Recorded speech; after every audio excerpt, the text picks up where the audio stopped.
A vida é curta. A vida é efêmera. A vida é passageira. Eu me recordo que aproximadamente 4 anos passados, estava na rádio juntamente com o meu pai, pastor Elci, nosso patriarca, e nós estávamos fazendo o especial 80 anos do pastor Elci. E uma das perguntas que eu fiz para ele foi: pastor Elci, 80 anos. Demorou? Ele: meu filho, passou rápido demais. Semana que vem ele vai estar ministrando a palavra aqui. Eu pedi já a ele para ele trazer parte dessa palavra que ele ministrar, ele contar um pouquinho do testemunho de vida dele. Uma história de fé, uma história de superação. E quando o plano para nós fundarmos essa igreja, começarmos esse ministério, se você quiser conhecer um pouquinho da história dessa igreja, é só você entrar no YouTube e escrever Despedida do Evangelista Elci da Cristã Evangélica.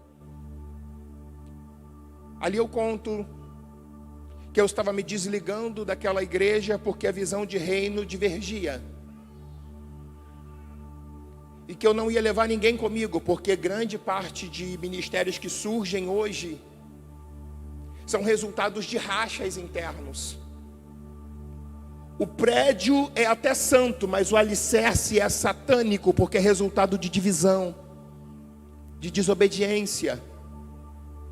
Aqui não. Vila Uruçaí sequer era asfaltada. Não tinha casa do lado. A maioria dos terrenos, inclusive esse, era semelhante a esse aqui do lado, que inclusive falta pouco para nós adquirirmos. E eu senti ferver no meu coração. Foi quando eu falei com a minha esposa: filha, a gente ia viajar. A gente ia conhecer a Europa, aleluia. E eu falei: filha, vamos investir na obra? Ela falou: filho, se Deus está te chamando, vamos embora, estou contigo. E o que nós tínhamos, nós começamos a construir isso aqui, gente, sem membro, não tínhamos membros. Nós não começamos numa lojinha alugada, nada contra quem começa assim, é até nobre. Mas nós não começamos numa lojinha, ou numa casinha, ou numa garagem, e à medida que aí foi chegando o povo, e a gente foi juntando dinheiro. Não, não.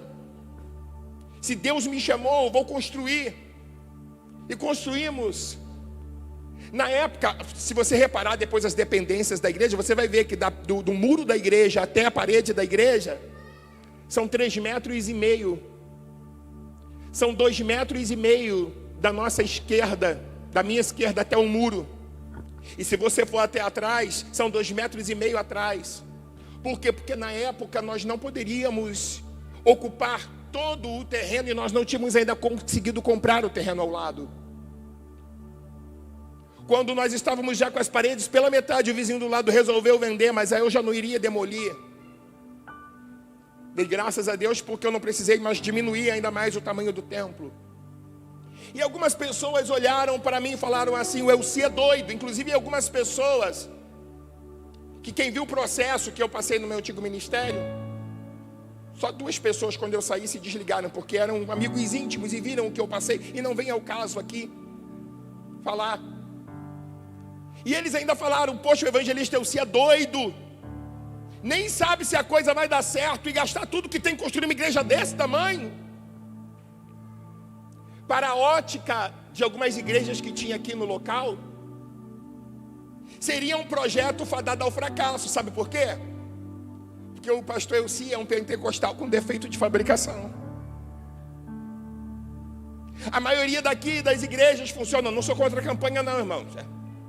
E por falar nisso, dentro de muito breve nós vamos começar uma campanha poderosíssima aqui chamada Desfazendo as Obras de Satanás. Vai ser nas quintas proféticas. Mas a maioria das igrejas eram movidas a campanhas. Os cultos eram lotados, mas a maioria das pessoas queriam ouvir revelação. aquela macumba gospel, aquele horóscopo gospel. Eu não sei o que vai ser, o que me espera de mim no dia de amanhã. Então eu vou para a igreja, quem sabe lá Deus não revela. Quem sabe lá o irmão, o pastor não revela. E aí a pessoa que não conhece a Deus, porque se você não conhece a Deus, você não pode ter fé nele. Porque fé é confiança. E tem muita gente que hoje quebra a cara porque confia em um ser que não conhece. Por isso que aqui nós ensinamos que fé é conhecimento.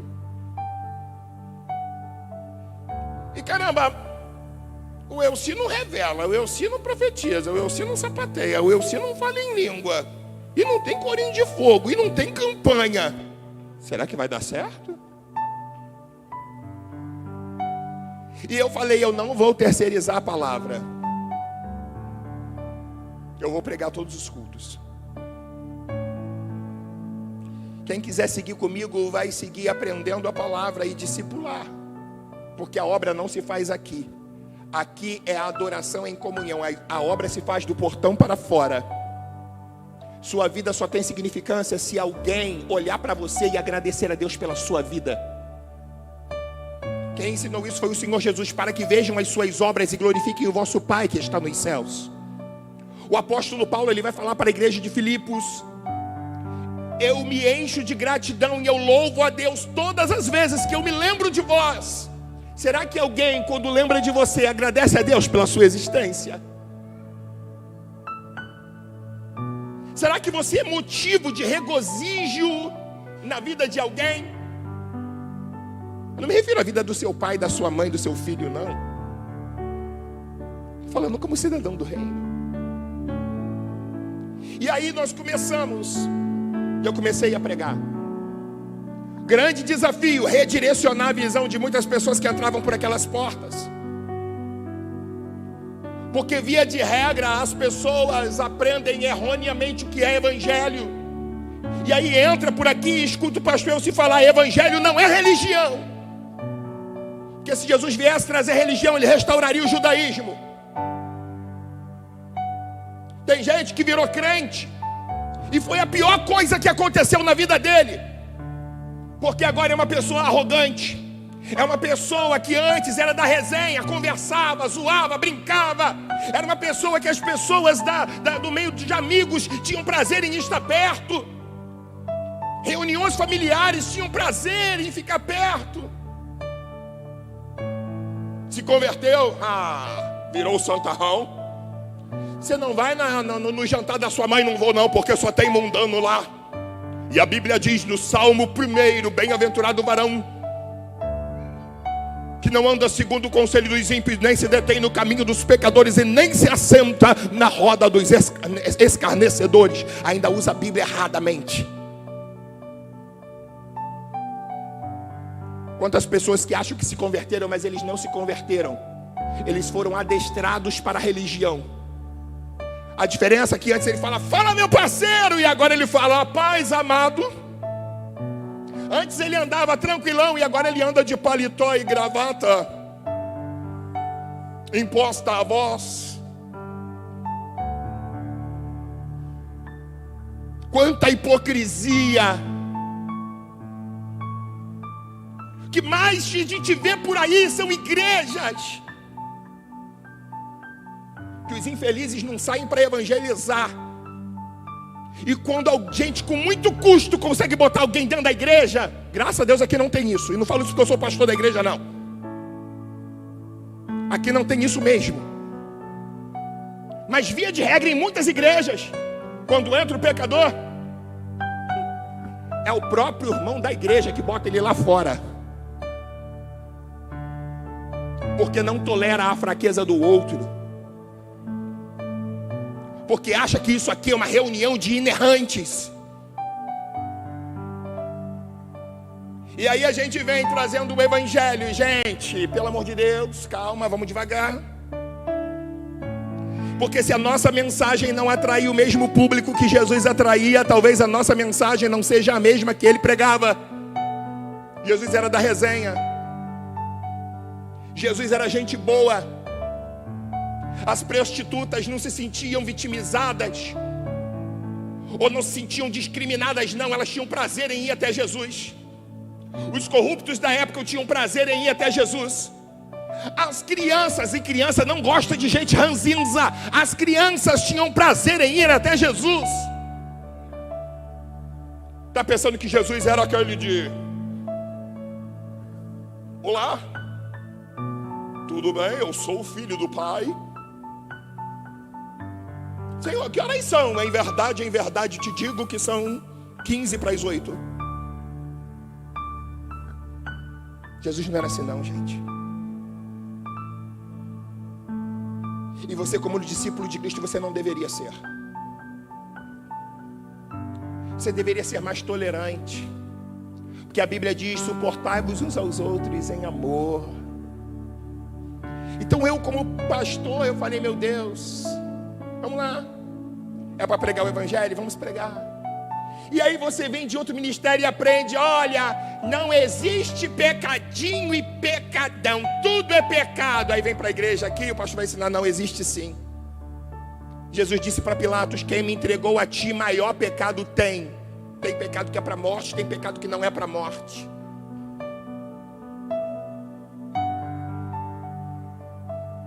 Pecado está para o mundo espiritual, como crime está para o mundo material. Crime por crime, tudo é crime? Não, existe diferença de crimes. Tem crime que eu sou preso e pego 30 anos. Tem crime que eu sou preso e pego 15 anos. Tem crime que eu vou só pagar uma fiança. Tem crime que vai sujar minha ficha, mas eu não vou chegar a ser preso.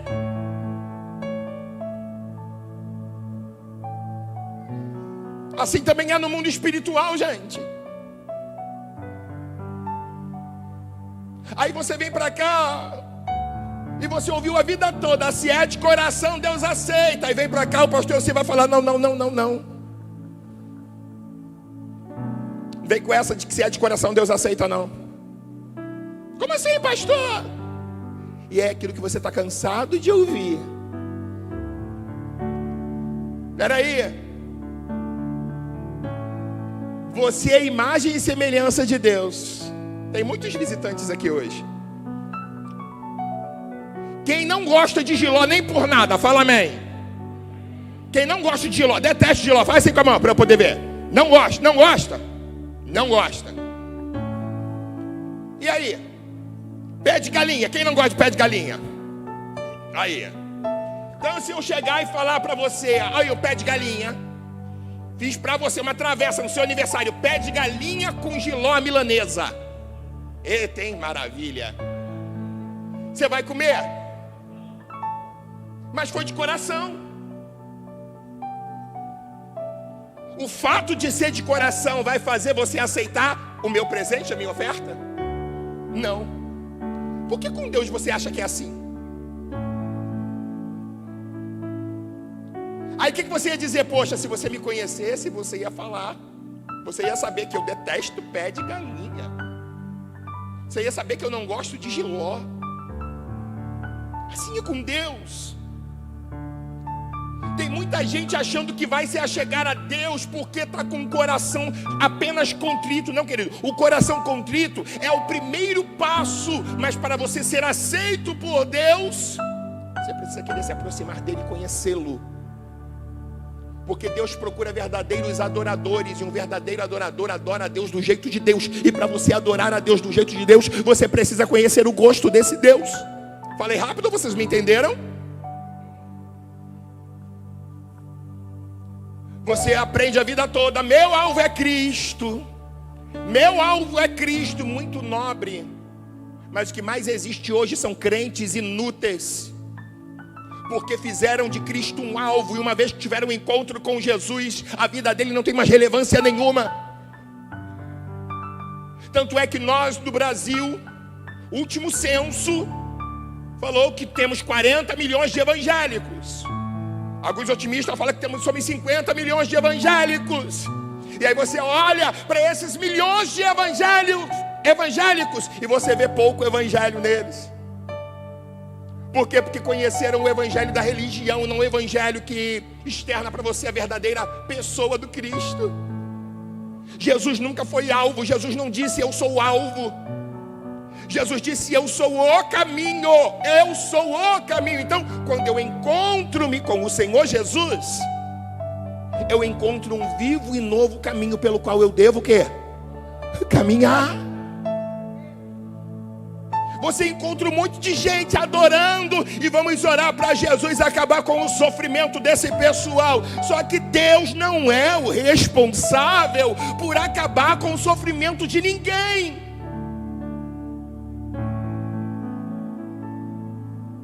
Olha quanta coisa você deve ter aprendido errado. Porque quando eu falo que o sofrimento do Marcos, Deus vai acabar com ele, eu estou tirando do meu ombro a responsabilidade de engajamento da causa.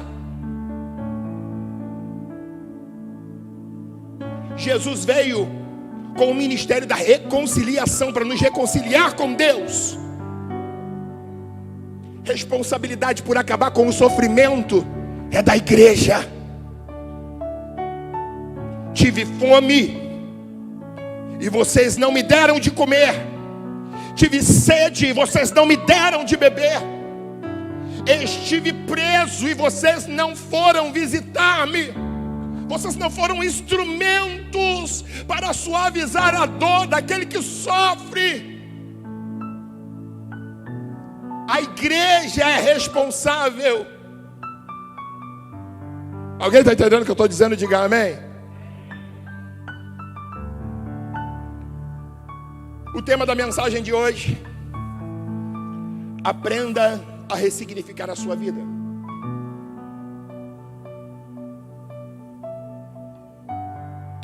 Joga aqui Eclesiastes capítulo 7, por gentileza.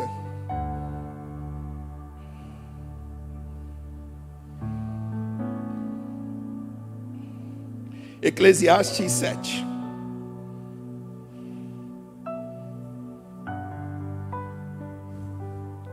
Vamos ler todos juntos, amém? 1, 2, 3.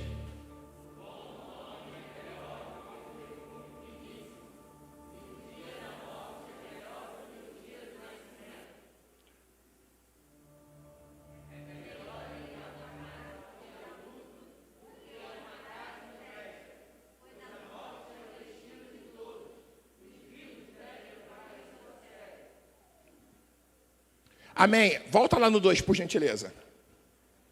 No 2, isso. Vamos ler todos juntos mais uma vez? 1, 2, 3.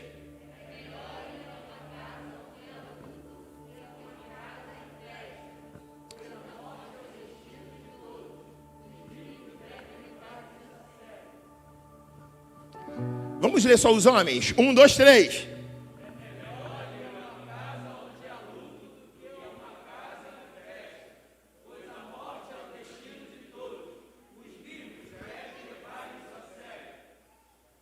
Eu acho que as mulheres vão ganhar de vocês, hein? Só as mulheres. 1, 2, 3.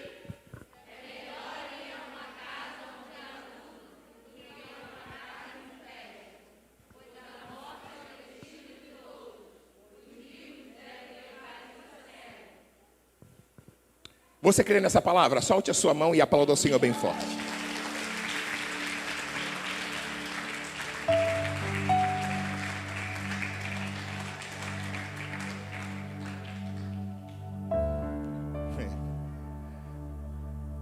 Nós vivemos numa época que está cada vez mais estreitas. As relações, os relacionamentos. Vivemos na era do artificial. Vivemos numa época que o estético está tomando o lugar do que é ético. Os relacionamentos são cada vez mais rarefeitos. A família está cada vez mais banalizada.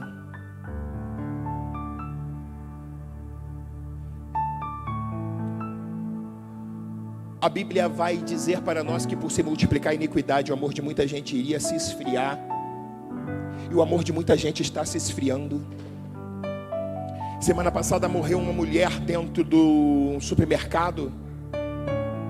E, gente, não teve diferença daquela mulher no chão com um extrato de tomate caído. Taparam-na como se cobre qualquer coisa, e o povo continuou fazendo compras. Alguém viu essa reportagem? O ser humano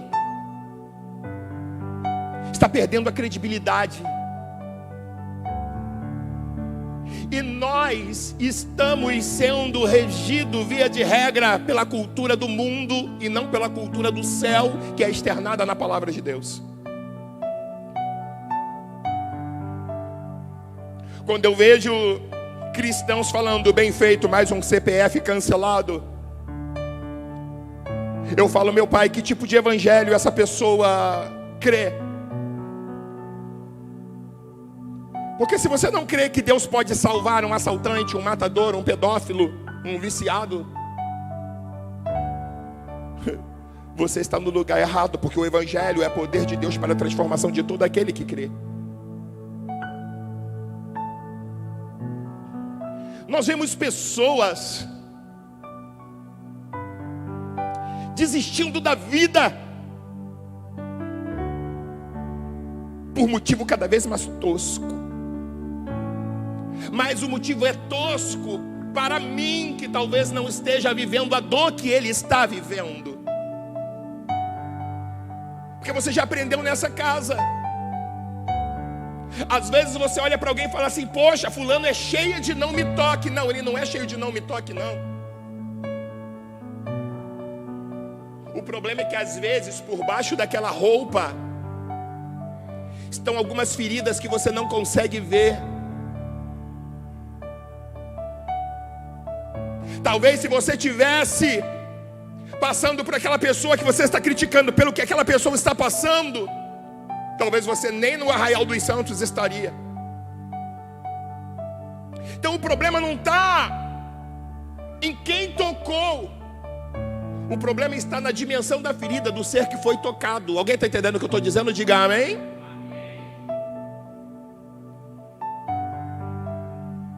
Aprenda a ressignificar a sua vida. Eu já vou entrar no texto. Quantas vezes nós poderíamos fazer por menos e não fazemos?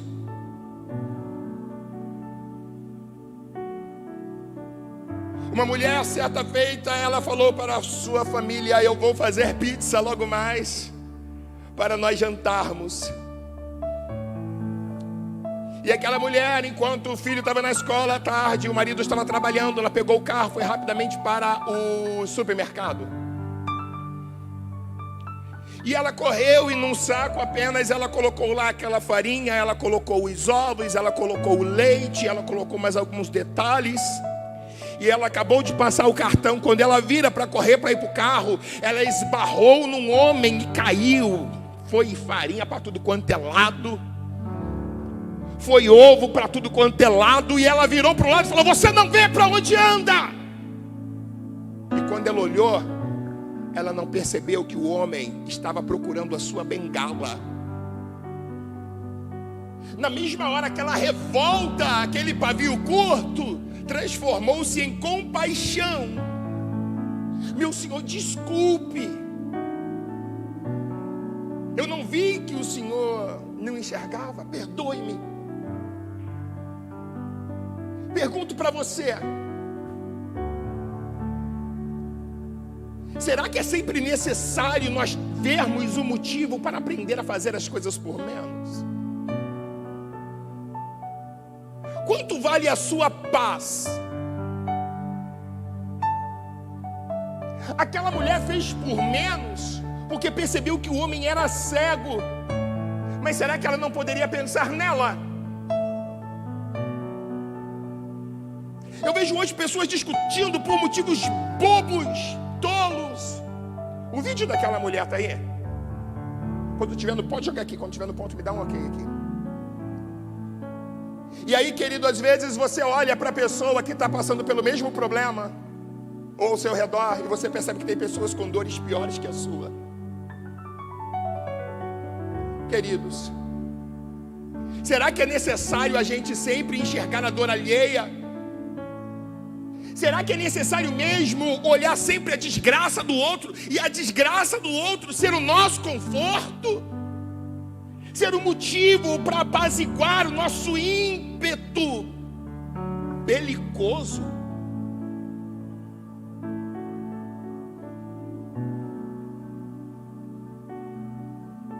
Queridos, foi?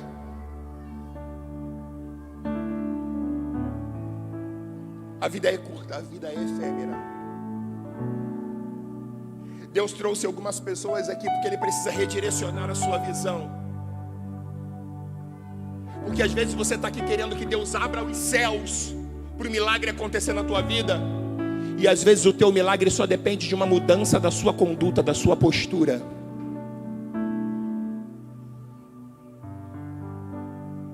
Às vezes o milagre só depende da conduta. Olha aqui para mim, quando estiver no ponto lá você vai ver.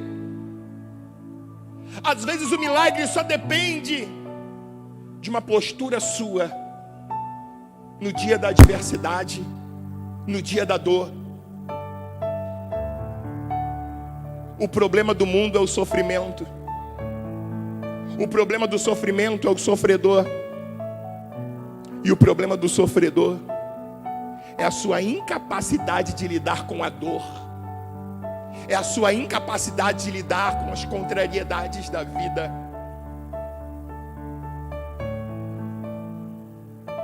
Aprenda a ressignificar-se. O texto que nós lemos: é melhor em uma casa onde há... Tá no ponto? Foi? Então dá um play.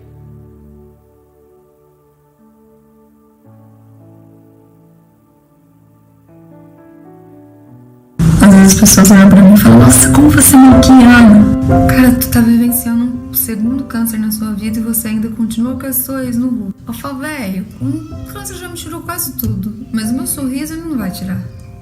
Porque a alegria da gente vem de dentro.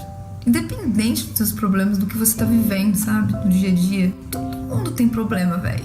Eu tô com câncer, mas tem gente com problema financeiro, com problema de droga, com problema de tanta coisa. Cada dor é uma dor. A gente não tem que menosprezar as dores das pessoas. Achar que por eu estar com câncer eu tô pior do que você. Todo mundo sabe aonde o seu coração aperta, não é verdade? Então vamos ser maluquinhos, sabe? Incentivar as pessoas. E é valor que eu tenho valor. Que a vida passa tão rápido. Talvez amanhã vai ser seu último dia de vida. Ninguém sabe. E aí, valeu a pena? Se você soubesse que é seu último ano de vida, se você soubesse que a sua senha vai ser chamada até o final desse mês, o que você faria? Aprenda a ressignificar a sua vida. Vamos para o texto. Eclesiastes 7, joga lá por favor, verso 2. Salomão, quando escreve Eclesiastes, ele já era um ancião. A sabedoria de Salomão estava aperfeiçoada pela sua experiência de vida. Quem em sã consciência prefere ir a uma casa onde há luto, a ir a um lugar onde há churrasco, gente? Quem prefere ir a um cemitério, a ir a uma casa de praia? Será que Salomão estava ficando biruta quando ele fala: olha, é melhor você ir a uma casa onde há luto do que você ir a uma casa onde há festa? Não. Jesus, ele vai dizer por que esse não. Sabe por quê? Porque Jesus disse assim: olha, basta a cada dia o seu mal. O salmista vai dizer: esse é o dia que nos fez o Senhor, alegremos-nos, regozijemos-nos. Pastor, o senhor pode ser mais claro? Claro que eu posso. Quem é casado aqui ou mora junto com alguém? Levanta assim a mão. Abaixa. Quem já brigou por motivo bobo? Levanta a mão. Abaixa. Por que é melhor você ir para um velório do que você ir para o lugar onde há festa? Porque ninguém cresce em festa. Festa, alegria, não gera reflexão. O que gera reflexão é a dor. O que gera reflexão são os momentos de dificuldade que você passa. Ninguém cresce em momento de festa, em bebida. Agora, quando você vai numa casa onde há luto, você percebe que lá nem sempre está acontecendo o curso natural das coisas. Nem sempre a pessoa que está lá é o vovozinho de 99, 105 anos que está morrendo, não. Às vezes na casa onde há luto, é o camarada que morreu na flor da idade, porque a mãe, porque o pai era o bocó, era o atrasado, que falou: filho, pelo amor de Deus, não beba e dirija. Filho, cuidado com as pessoas que você está andando.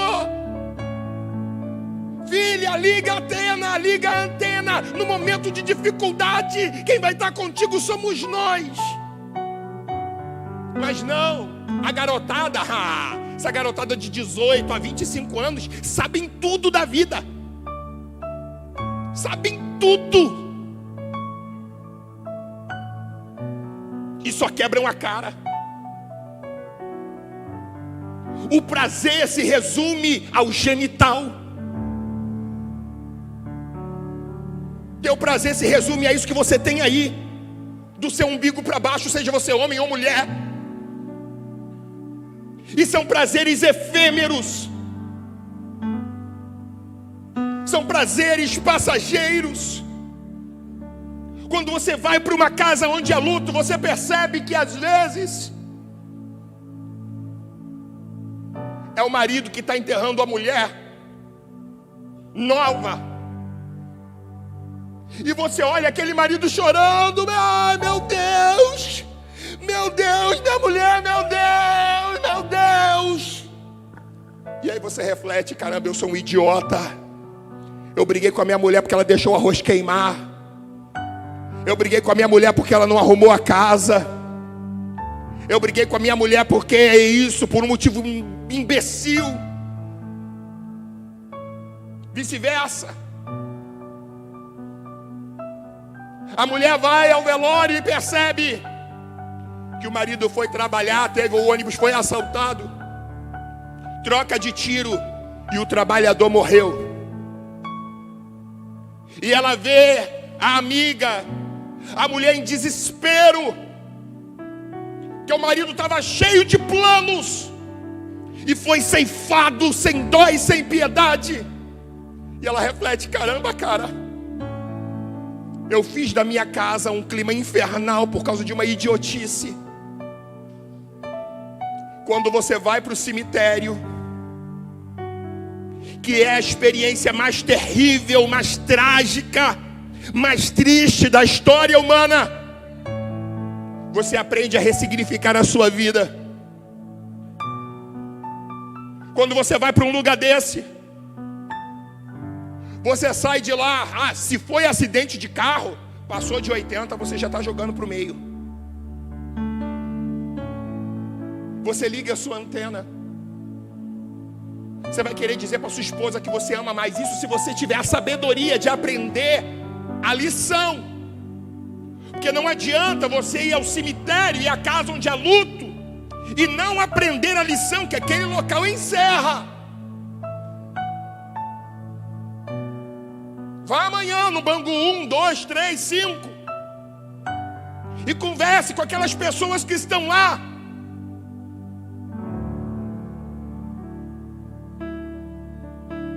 E veja que coisas eles vão dizer para vocês.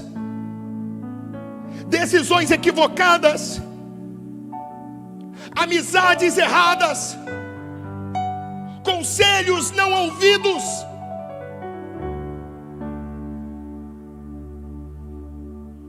Ninguém cresce na dor. Ninguém cresce. Quando eu vou para o cemitério, eu aprendo a primeira lição. Joga aqui a primeira. Vamos ler? 1, 2, 3.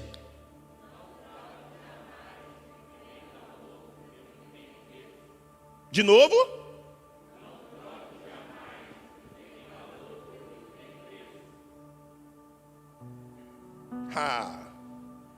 Quando você aprende a lição e você quer dar um novo sentido à sua vida, primeira lição que você vai carregar pro resto da tua vida: jamais eu vou trocar o que tem valor pelo que tem preço. Quem tem carro aqui? Levanta a mão. Quem tem carro?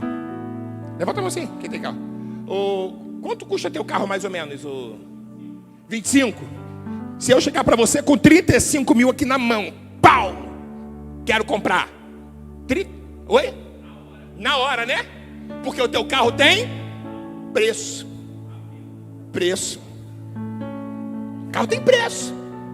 Quem é essa criança que você está acariciando aí? Davi? Qual o tipo sanguíneo do Davi? A positivo. Suponhamos que o netinho do Jeff Bezos, o homem mais rico do mundo, esteja com uma doença irreversível e o Davi seja o único que tem o coraçãozinho para doar. E Jeff Bezos chega para você e fala assim: olha, eu tenho 198 bilhões de dólares na minha conta. 100 bilhões só pela vida do seu filhinho. Vai? 150 bilhões de dólares. Sabe por quê? Porque o que tem valor não tem. Meu filho, minha filha tem valor. Minha família tem valor. Aprenda a ressignificar a sua vida, filho. Tem homens aqui que estão trabalhando para dar a melhor vida para sua esposa. Isso é muito nobre. Mas nenhum sucesso na vida compensa um lar destruído. Não, pastor, não falta nada para minha mulher. Minha mulher tem de tudo, a geladeira está cheia. Ela tinha roupa, ela tinha casa, ela tinha geladeira cheia na casa dos pais dela. Ela casou com você porque você chamava ela de minha linda, minha gostosa, minha maravilhosa. Eu te amo, eu quero te fazer feliz. De que adianta? Você ganhou dinheiro, mas aí você compra o aparelhinho celular para o teu filho parar de encher teu saco. Você coloca a empregada dentro de casa. Você dá para sua mulher a melhor roupa, mas o seu filho é órfão de pai vivo. Sua mulher é viúva de marido vivo. Você está trocando o que tem valor pelo que tem preço. Pastor, o senhor está dizendo que eu não tenho que trabalhar? Não deturpe o que eu estou falando, mas a coisa tem que ser temperada. Que a vida vai embora e você nunca mais vai ter 20, 30, 40 anos na vida. Seu filho não tem aquela teclinha que tinha antigamente nos videocassete do Rio, né? Rio, sei lá qual é, que cassetinha que volta. Você não pode voltar à infância do seu filho, não. A infância do seu filho tem valor, não tem preço que pague. Aprenda a ressignificar a sua vida, sabe por quê? Porque talvez Deus tenha trazido você aqui essa noite para dizer para você: seja um marido mais presente, seja um pai mais presente. Porque uma das poucas coisas que o seu filho vai levar para a vida adulta vai ser a lembrança da tua presença no momento de infância dele. Teu filho vai para o campo de futebol, você nunca acompanha. Tu não precisa ter dinheiro para ser feliz não, meu irmão. Não dá para ir para Disney. Junta 2 meses de salário para você ter dinheiro para pegar um trem ali, ó. Tô usando uma hipérbole para uma coisa aí efêmera, tá? Pega o trem, quanto custa o trem?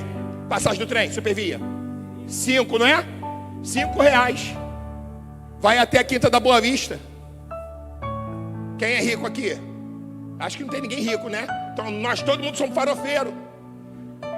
Pega lá aquela sua bolsa, minha irmã. Bota o frango assado, bota lá aqueles patê de pobre lá, né? De frango com maionese, aleluia. Enche aquelas garrafas de Coca-Cola de suco de maracujá. Vai para a Quinta da Boa Vista. A felicidade está nas coisas mínimas, queridos. Tem pessoas nessa hora, no momento de dor, no momento de aflição, que daria tudo para estar no teu lugar, para fazer a vida valer a pena. E você não está fazendo a sua vida valer a pena. Por quê? Porque você está trocando o que tem valor pelo que tem preço. Quer ressignificar a sua vida? Joga aqui o segundo slide. Assim que aparecer, você pode ler em voz alta.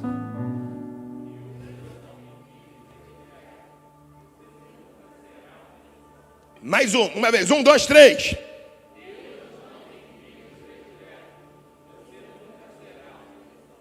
Gente, olha aqui. Eclesiastes capítulo 9. A Bíblia vai dizer para nós, o verso 2, se não me foge a memória, que tudo sucede igualmente ao justo e ao ímpio. Joga uma outra versão aí, por gentileza. Uma outra versão. Olha, todas as coisas sucedem igualmente a todos. O mesmo destino sucede ao justo e ao ímpio, ao bom e ao puro. Ao ímpio, ao bom e ao puro, também ao impuro. Assim como o que sacrifica, o que não sacrifica. Tanto ao bom quanto ao pecador. Ao que jura e ao que teme juramento. Sabe o que a Bíblia está dizendo? Isso aqui não é como a Testemunha de Jeová usa não, tá? Que eles usam para explicar que isso aqui se refere à vida pós-morte. Todo mundo no mesmo patamar, não. Livro de Eclesiastes tem 23 vezes a expressão debaixo do céu e 3 vezes a expressão debaixo do sol. Salomão está falando em âmbito terreno. Em âmbito terreno, todos nós, se Jesus não voltar, vamos parar no cemitério. Inexoravelmente, daqui a 200 anos, nós só seremos múmias, esqueleto, pó.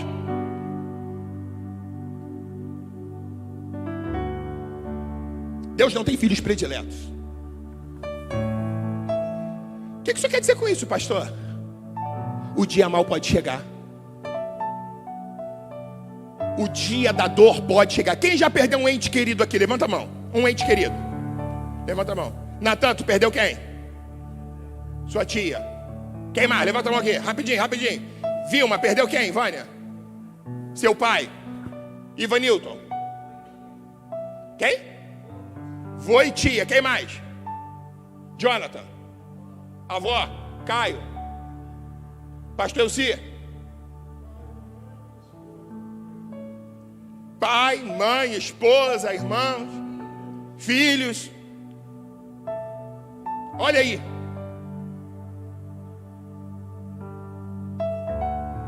O dia mau pode chegar. Efésios capítulo 6, a Bíblia vai dizer para Sabrina: revestivos de toda a armadura de Deus para que vocês possam resistir o dia mau. O dia mau chega. E sabe o que acontece? Tu vai no médico e descobre que está com câncer. Primeira pergunta que você vai fazer: Deus, por que eu? Quem disse que você é filho predileto? Porque na minha família, Senhor. Então na família do outro pode?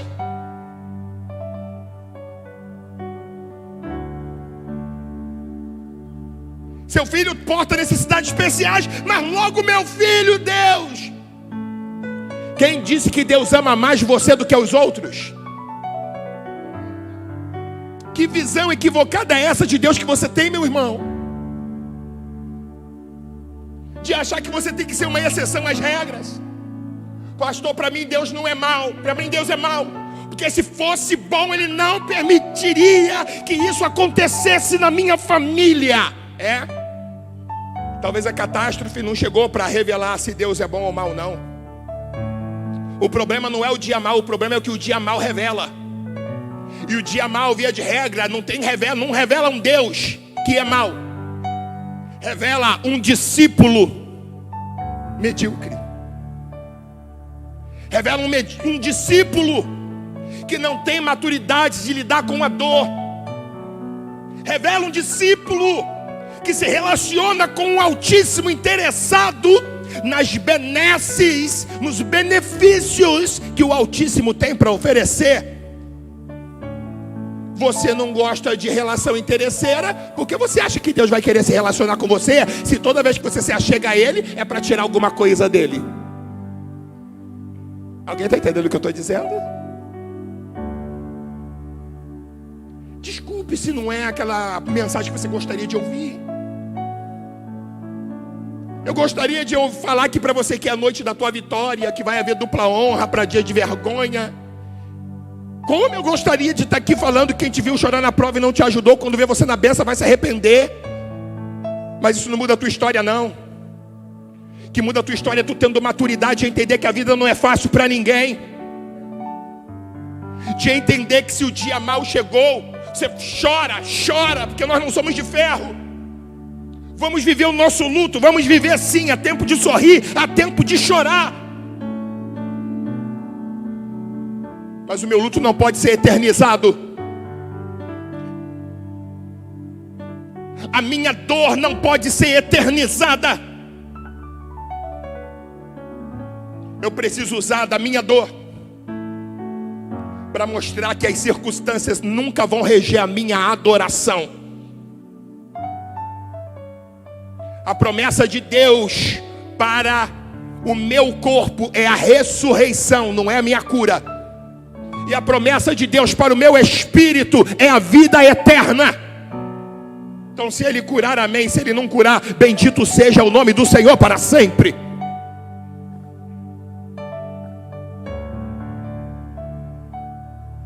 Verso 3, o terceiro slide, por favor. 1, 2, 3.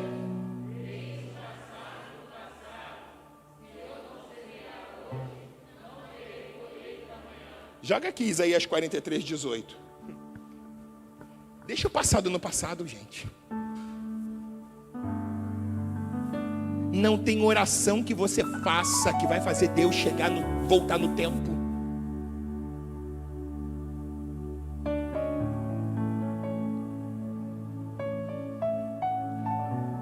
Só as mulheres, vamos ler em alto e bom som. 1, 2, 3.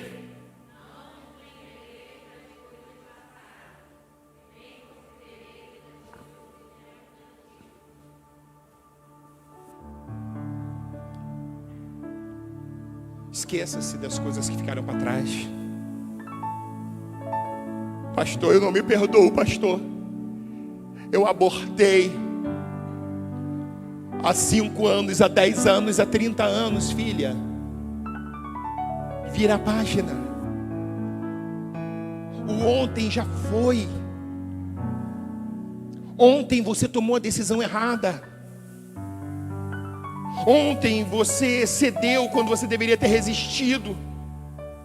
Ontem você falou quando você deveria ter se calado. Ontem você reagiu quando na verdade você deveria ter suportado. Mas o ontem já foi. O amanhã não existe. E o meu amanhã, se existir, dependerá das colheitas, das semeaduras que eu farei hoje. Então, se eu não semear hoje, se eu tiver o meu dia de hoje só chorando pelas minhas dores, pelas minhas aflições, pelos meus erros do passado, amanhã eu terei um vazio existencial, porque eu não terei colheita. Então, por mais que você esteja passando por um momento difícil, chore, mas semeie. Chore, mas perdoe. Chore, mas estenda a mão. Chore, mas abrace. Chore, mas ande 2 léguas. Por quê? Porque você vai estar plantando, porque o dia do amanhã vai chegar. E tem um monte de pessoas que falam: pastor, ora por mim porque eu estou com um vazio existencial. Lógico. Ontem você não plantou, então você não colheu hoje. Hoje você não semeia, então você não vai ter colheita amanhã. O vazio de ontem, mais o vazio de hoje, mais o vazio de amanhã. E aí você procura prazeres momentâneos. Só que prazeres momentâneos tratam o efeito e não a causa. Pastor, você está com febre. 41 graus de febre. Vou aqui e pingo 40 gramas de dipirona. Beleza. Bebia dipirona. 40 minutos depois minha febre foi embora. Mas a febre pode ser um efizema pulmonar. A febre pode ser a Covid. A febre pode ser trocentas coisas. Eu tratei o efeito, mas não tratei a... Sabe por que você está com vazio existencial? Porque você está tratando o efeito e não a causa. Brigou com a sua mulher, mas a minha mulher adora chocolate, então eu vou dar um chocolate para ela.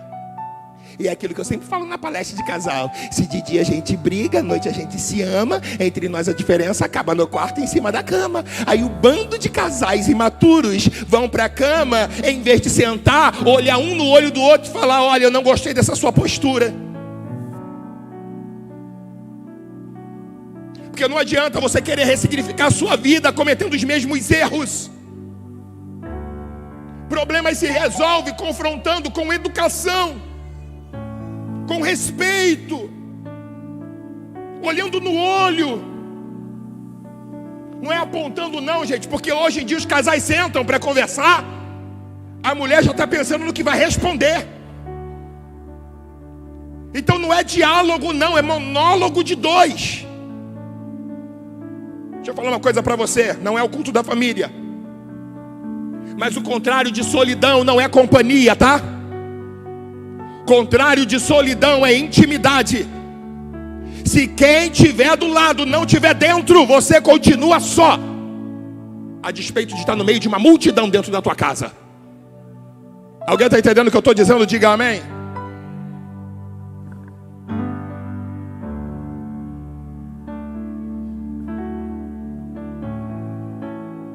Pastor, eu destruí minha família. Se não tiver como você restabelecer a família que você destruiu por causa dos seus erros do passado, recomece a sua história, sendo uma nova mulher, um novo homem. Ressignifique sua vida.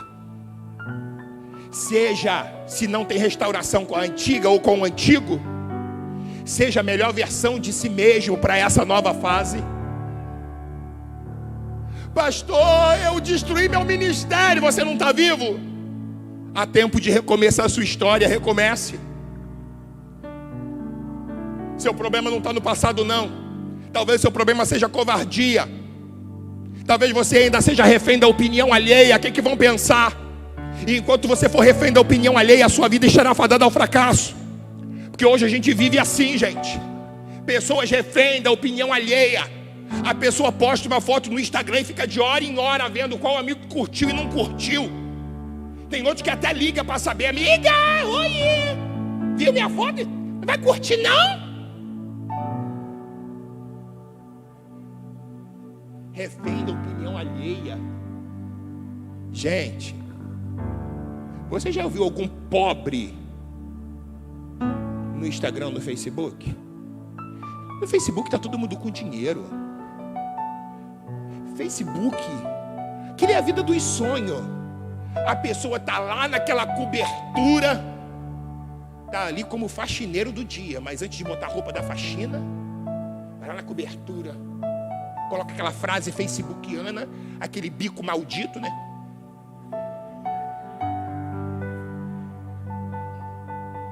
Tá com R$5 na carteira para comprar o salgado e um Rio Card que não sabe nem se vai passar quando botar no ônibus.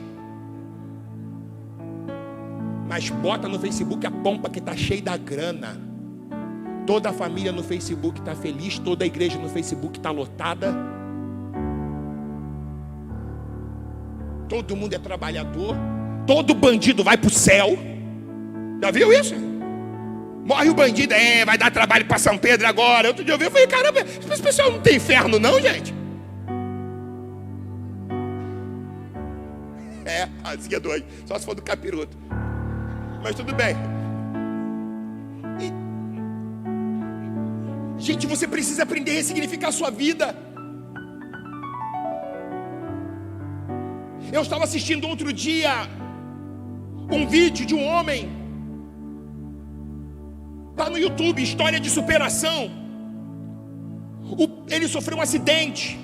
O pai está 9 anos em um estado vegetativo. A irmã foi curada recentemente depois de 17 tumores cancerígenos. A mãe depressiva e ele tetraplégico.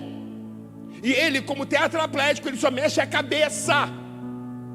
Está escrevendo o seu 2º livro.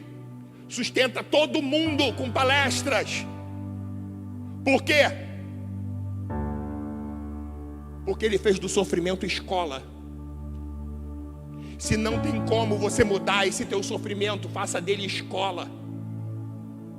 Talvez você tenha sido um escolhido para glorificar a Deus em meio à dor, em meio à aflição. Porque quando você vai para as Escrituras, você vê Daniel, ó maravilha, Daniel na cova dos leões e Deus enviando anjo e guardando, Sadraque, Mesaque e Abednego e Deus livrando, e você vê Israel passando no meio do mar, glória a Deus. Só que a Bíblia não é só esses milagres não, tá? Tem a história de Abel, que saiu do altar. Deus falou com Caim, mas não falou nada com Abel. Abel tomou-lhe uma cacetada e morreu.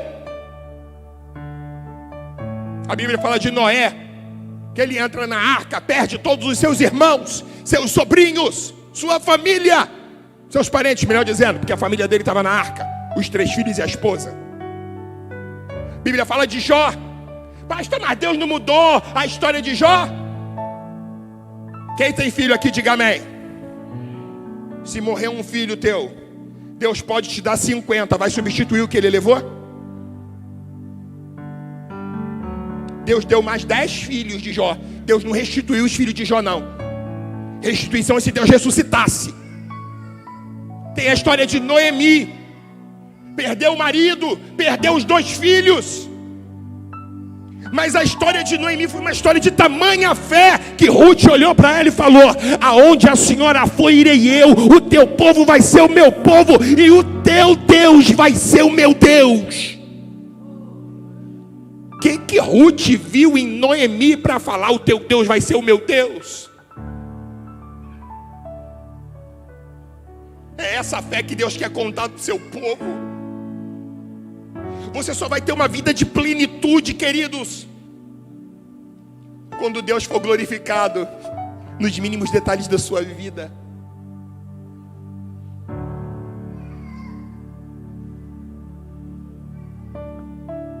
Último slide. 1, 2, 3. Mais uma vez.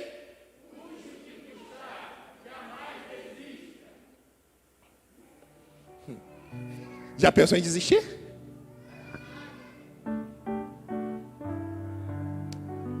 Já pensou? Às vezes a gente é tentado, não é? Deixa eu te falar só uma coisa.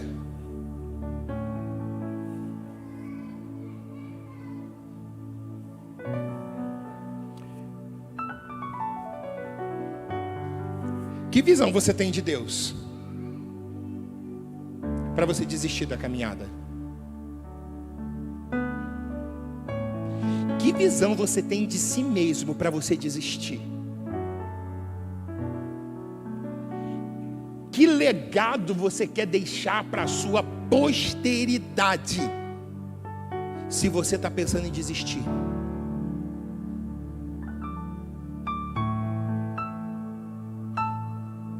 Não desista jamais. Deus nos fez com capacidade de superação. É verdade, nos nossos momentos de lutas e de dor, muitas pessoas que se dizem amigos vão nos deixar. Mas também nos momentos de dores vão surgir amigos que nós vamos levar para o resto da vida, se nós não desistirmos. Você já aprendeu aqui em mensagens anteriores que a vida é feita de estações. A vida é feita de... Nem sempre é primavera. nem sempre tudo está florido. Nem sempre é verão com aquele sol maravilhoso, aquele céu de brigadeiro, aquela praia maravilhosa para você mergulhar e tomar uma aguinha de coco. Tem hora que o inverno chega. Tem hora que você olha para as árvores, não tem nenhuma folha, não tem nenhum fruto. O colorido da primavera esvaiu-se. E umas pessoas têm um inverno mais intenso que o outro. Porque o nosso inverno aqui do Rio de Janeiro é diferente do inverno lá do Alasca. E tem muitas pessoas que, por estar vivendo o inverno tão intenso, perdem a capacidade de acreditar que o sol do verão vai voltar a brilhar e aquela árvore que hoje aparentemente está seca, ela vai voltar a florir. Você não pode parar e perder a capacidade de acreditar que dias melhores virão, meu irmão. Você caiu, mas não é um caído.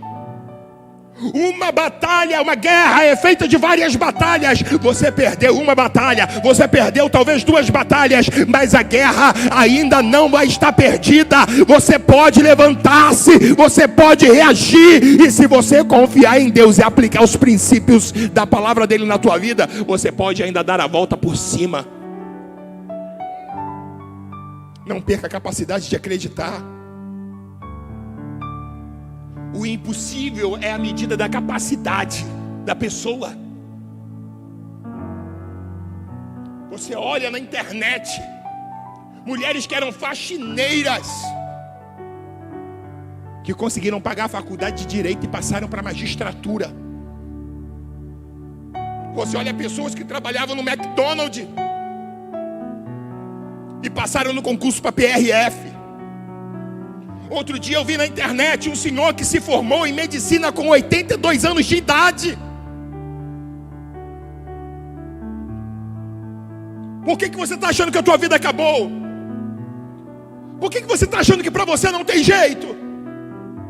Por que você está achando que você não pode ressignificar a tua vida e ter um final feliz?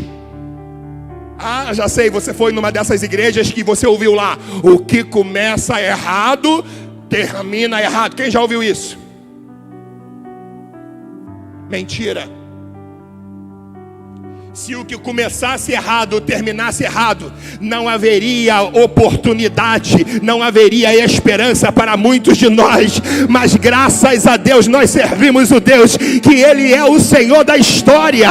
O que começa errado só termina errado se no meio da trajetória você não tiver um encontro com aquele que escreve a história. Cai nessa não, meu irmão. A esperança para você. Pastor, eu tomei chifre do meu marido, casei com outro, tomei outro chifre, desisto. Desiste não, minha irmã. Espere em Deus.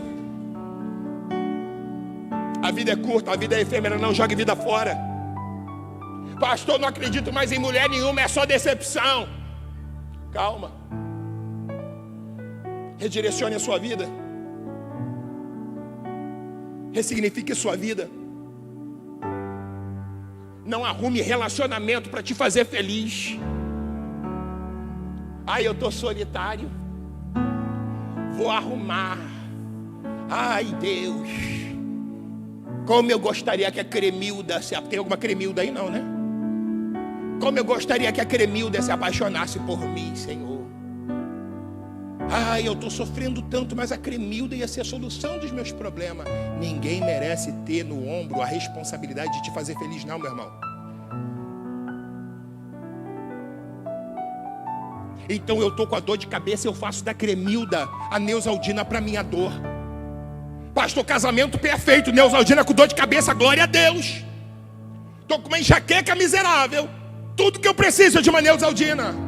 É? E o que acontece depois que a dor de cabeça vai embora? Neusaldina presta para quê? A Neusaldina vai para o armário. Tem muita gente que quer arrumar relacionamento para fazer ele feliz. Não, meu irmão. Seja feliz você primeiro, minha irmã. Seja feliz primeiro você, meu irmão. Deus, nós somos a imagem e semelhança de Deus. Deus nos fez para compartilhar aquilo que Ele é. Eu vi uma vez um pregador, quase que eu entrei dentro da TV, meu irmão. Deus fez o homem porque ele tinha necessidade de adoração. Vai ver se eu estou na esquina, aqui Deus tinha necessidade de coisa nenhuma.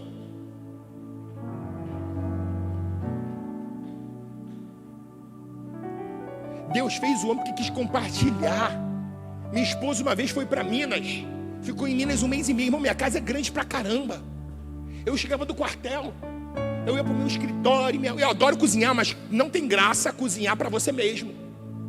Não tem graça. Minha mãe, você não faz comida não, eu dou a comida para você. Minha mãe todo dia levava comida, me chamava do muro. Toma aqui, meu filho. Covid, né? Fala nada não. Medo de pegar Covid, né? Graças a Deus estou aqui, Vivinho da Silva, glória a Deus.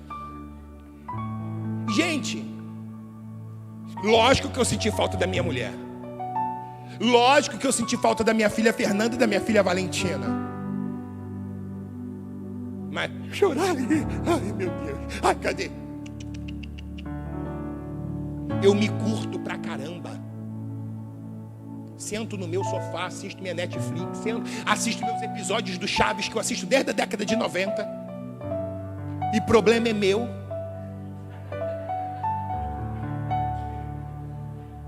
Gente, preste atenção. Você, minha irmã, não aguenta ficar 1 ano sem dar um beijo na boca. Você, meu irmão, não aguenta ficar 1 ano sozinho. Nem você se suporta. Sua presença é insuportável para você. Você tem pavor de ficar sozinho. Você chama isso de solidão. E você quer ser feliz? Se nem você se suporta, você quer casar para o outro te suportar? Ressignifique sua vida. Deus me abençoa, Ele vai te abençoar. Mas você vai ser presente de Deus para a pessoa que Ele mandar para você? Se Deus te der de presente para alguém hoje, para uma pessoa que está orando, um homem de Deus, uma mulher de Deus, será que você vai ser presente de Deus para ela ou para ele? Ressignifique sua vida. Não desista, porque te fizeram algum dano, algum mal. Não é o que fazem comigo, é o que eu faço com aquilo que fazem comigo, como diz João Paulo Sartre. É o que eu faço. Eu sim, seu feioso. O problema é meu. E daí? Bem-vindo ao time. O cego falando de quem não enxerga. O sujo falando do mal lavado. Agora tem pessoa que é refém da opinião alheia, gente. Pastor, meu pai falou que eu não prestava. E você fez o quê? Eu levei pro coração. Tola. Joga no bolso furado. A opinião alheia não pode ditar o tom da nossa existência. O tom da nossa existência tem que ser ditado pelos princípios da palavra de Deus. Você crê nessa palavra? Solte a sua mão e aplauda ao Senhor bem forte.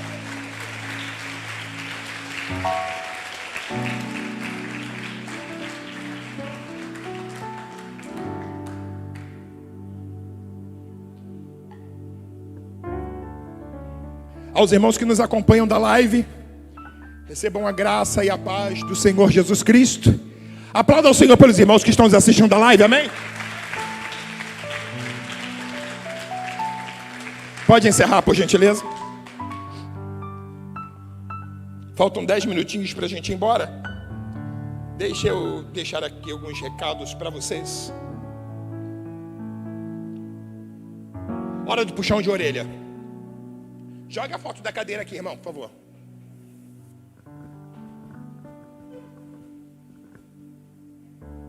Não, diminui aí.